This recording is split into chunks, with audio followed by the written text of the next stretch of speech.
Well, good morning, everybody. It is Dave and Bo. We are out here on a very warm morning in Southern California. Today is August the 30th, 2025, and it is going to be a very hot week. So we've got about 5 or 6 days in the 100-degree mark, and I'm not looking forward to it. But we're going to take a walk around the garden, see what's looking fantastic. And one thing that always looks fantastic in this heat, besides Bo, are these Amaryllis Belladonna. Amaryllis Belladonna are called naked lady bulbs because when they come up and bloom, there's no foliage. So these are something that bloom at the end of August, 1st of September. The bulbs are a little bit pricey, mainly because they're slow to multiply.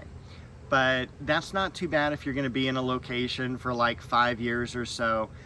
These are probably at the point now where I'm going to have to divide them, and I probably planted them 5 or 7 years ago for this really nice stand.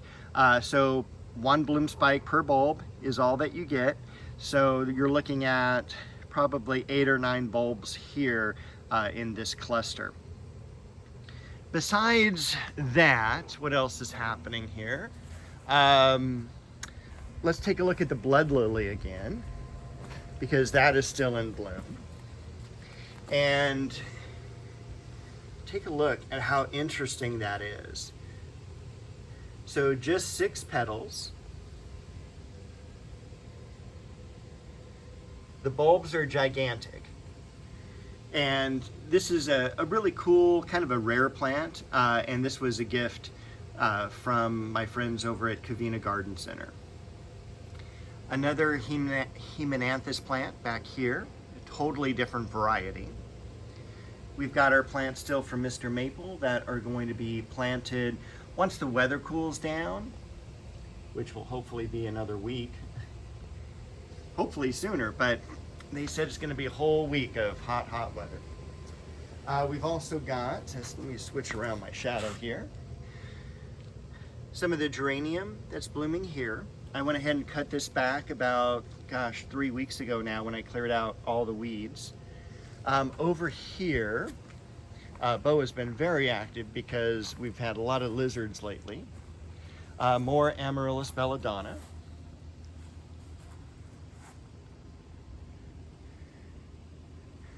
That, by the way, the pittosporum there that you see is a seedling.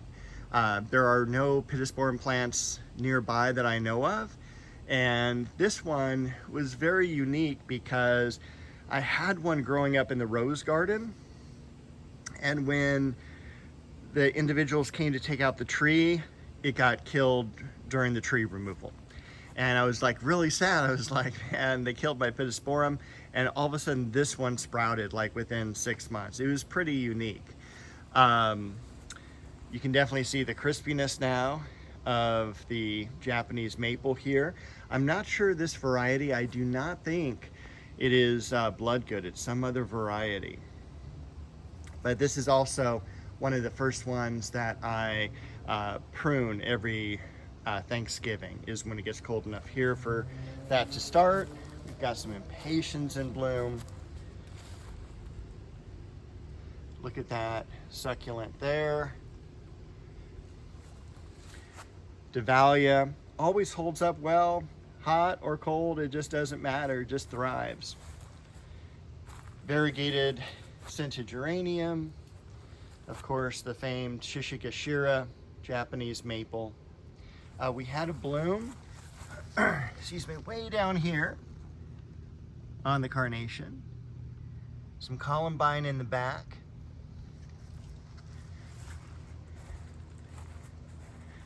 Definitely some crispiness to the Magnolia Elizabeths. And these are Solangiana varieties that'll bloom in the wintertime with yellow flowers. The Plumeria, unfortunately, no blooms this year, but probably a combination of being planted in the ground, which is really common. If you have a plant that you've transplanted from a container into the ground for the first year, it may not bloom just because the roots are being sent out and growing. So the energy of the plants being used for that rather than blooms. Plumerias usually bloom better in containers that I have found being in the nursery business, and you can control also the watering a little bit more. Here it also is a combination of just too much water. Japanese maple bloodgood underneath, remains of a clivia. It's taken a beating, but it'll be fine once the weather cools and once we shift a little bit more with the path of the sun. This will be more shaded. We've got the Chiananthus tree holding up really well, as the Disigothica. In the back corner here, we do have some buds, thankfully. It's been a long time. On the, and I always forget the name, Heliotropium Ecuador. But that's held up really, really well. And in fact, down at the very bottom, we had some blooms that I missed. We've got Bo here.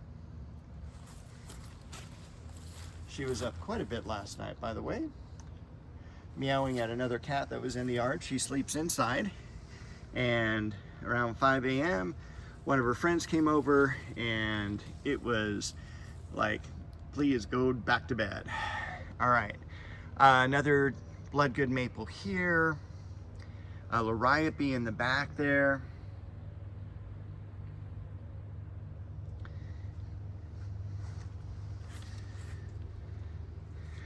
This other Magnolia Solangiana did really well.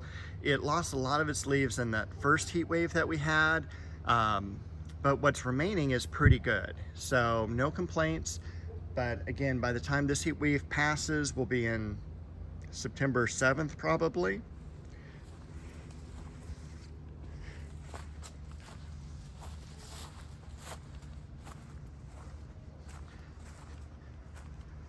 This is Japanese maple Sangugaku.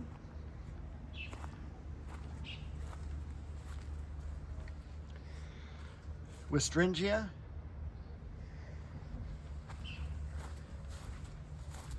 Go in the rose garden here. Chocolate Cosmos, probably right after this heat wave, I'm gonna go ahead and cut it back. Most of the blooms look like they have passed now, but gosh, every week it seems I was just showcasing this plant because the bloom was so cool and so unique. Let's see if I can get my hand behind one of them. Look at that beautiful chocolatey color, and definitely a chocolate scent to it too. Lamb's ears. Another Westringia white flower over here. Some touch of class roses, but with the heat, the flowers are really, really small. Not the crepe myrtle. This is crabapple, and that's been doing really well. Starting to see a little bit more growth on that. Exactly what we want. We want it to fill up this area. And also, take a look at that bloom.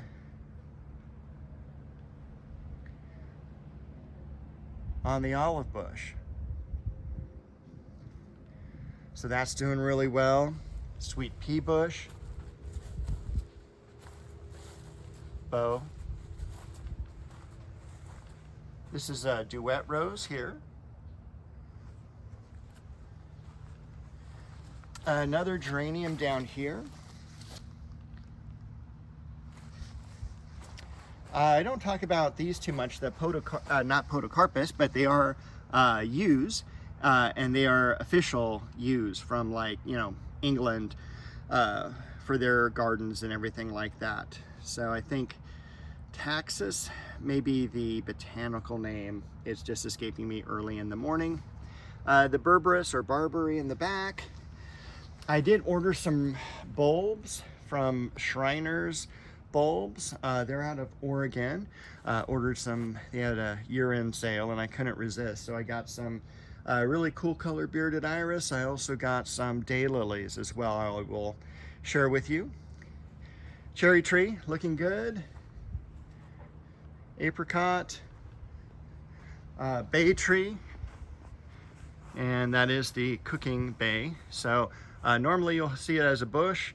This I got as a standard, and it's been in the ground probably 10 to 15 years now, keeping that gumdrop shape. So it's real easy to prune. It's also fun when you prune it because you have the bay kind of scent to it. And you can always come over anytime and crush a leaf, and you know, you'll have that same scent. Red Dragon Japanese maple there. And also holding up really nicely is the flowering apricot. Again, one of my favorite additions to the garden this year. And also the triple grafted plum tree. Both of those are new, and they've held up well with the heat. The one thing with the heat also, I will head out and syringe the plants now daily. So what I'll do, because I gave everything a good soaking yesterday, is probably around noon, 1 o'clock, come out, just hose everything down, cool the leaf temperature down, and water. I start to I don't want to say reduce the water, but I increase the frequency and I reduce the water. So if I'm watering about 7 minutes for every segment, I change that up to about 4 minutes every night instead of 7 minutes every other night. So a little bit more water at the end of the day, but not significantly more. I'm not going to put 7 minutes on it every single night. It's going to be broken down now to daily. I normally do every other day. So I hope you followed that. That got a little muddy there. Sorry about that. And also one last thing I think we'll end on is the false heather. And the false heather is really amazing. This is gigantic. It's about 1.5 feet tall, and it's probably 3 feet at its widest. It's pretty amazing. And this is false heather.